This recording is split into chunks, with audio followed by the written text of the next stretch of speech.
I know that you've recently been a part of developing a video game, and it seems to me like it's sort of a natural fit for a fantasy fiction writer to work on a video game. How is that, different from what we know you for working on? Well, it actually is considerably different. I've played some video games. I'm not a big video gamer, uh, but the game is called the Elden Ring, and it's a sequel to a video game that came out a few years ago called Dark Souls, and it came out of Japan. My work on it was actually done years ago. These games, they're like movies. They take a long time to develop. Basically, they wanted a world created to set the game in. They wanted world building. I had a couple questions for you. And from the audience, I asked a couple of people. And of course, the number one question I've gotten from at least 8 other people, I'm not kidding. Even Trey hit me up and he's like, hey, can you ask him about this specifically? I have to ask, have you ever talked about Elden Ring with George? If so, how much did you talk about it? And has George ever explained how much of the game he worked on? Are there any documents that George wrote explaining the lore? I'm sorry to say, but I have not spoken to him at all about it. I maybe I mailed when the news came out and said something, and but it was nothing of consequence.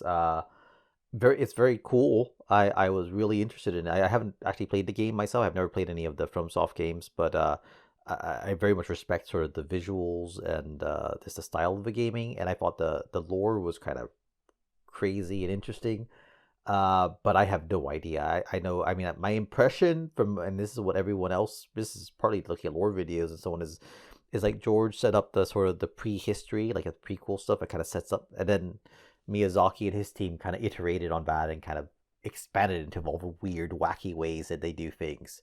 Um, yeah, I sorry, I'm afraid I don't really know anything, but it's very cool. It was super cool. It was really neat. But Miyazaki was a fan of George since like reading Fever Dream and wanted to work with him. I think that was really cool.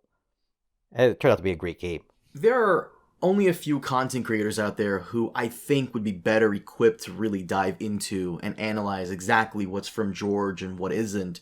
And that requires going through all of his stuff to really pinpoint it throughout the game. Obviously, yeah. Preston and our friend Trey the Explainer, they've gone through all of George's works, but they're not really gamers. I play video games often, but the problem here is that I haven't gone through all of George's works yet. As someone else's recommendation, I've gone through Meat House Man, In the House of the Worm. I just finished Fever Dream, which was great. And I'm deciding what to get into next. But even then, I don't know if Elden Ring is my cup of tea. People in my community have offered to take me through in co-op mode, and I think I'd be down for that. But I also feel like everyone is probably reading too much into the lore and trying to find ways to connect George's stuff into it. Like the tree. Many cultures have a giant mystical tree and how it relates to the afterlife or affects the world. And I know people want to connect it to the Weirwoods, but it's most likely connected to Yggdrasil than anything else. Yggdrasil. But I'm also wondering if the situation with George and Elden Ring, is it possible that George came in and wrote a sentence or two, and then now they have a reason to attach his name to it, and that's it? Because it does happen often in entertainment, so...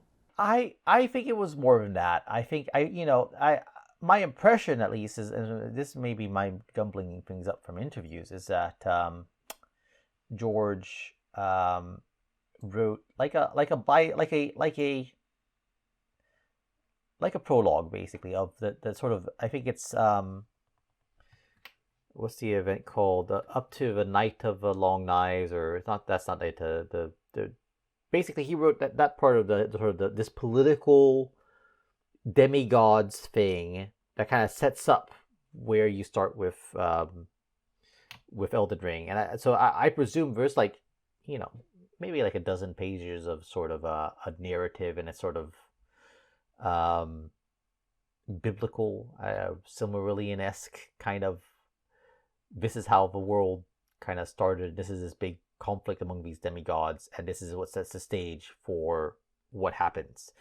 But I think everything else is sort of their invention and their iterating and fleshing it out. I don't think it's, because there's so many touches of like just the visuals of it, this sort of this weird these hands, these finger things, that there's so many odd things that was just pure FromSoft. Like there's no way George is the origin, but I think the basic here are these demigods, and by the way, like they all have names starting with like G and R and M, are his contribution, and then they just built this whole, they kind of fleshed it out into this whole thing. So I think a lot of it was talking back and forth about what they did and what they were interested in, and then him pitching ideas, and then writing down like a 8-10 page document that they, and then they would show him stuff, and he'd go, oh, that's cool, and all right, great, and they just did their own thing with it. So it's like imagine if George gave you, like he said, hey, look, I've got this idea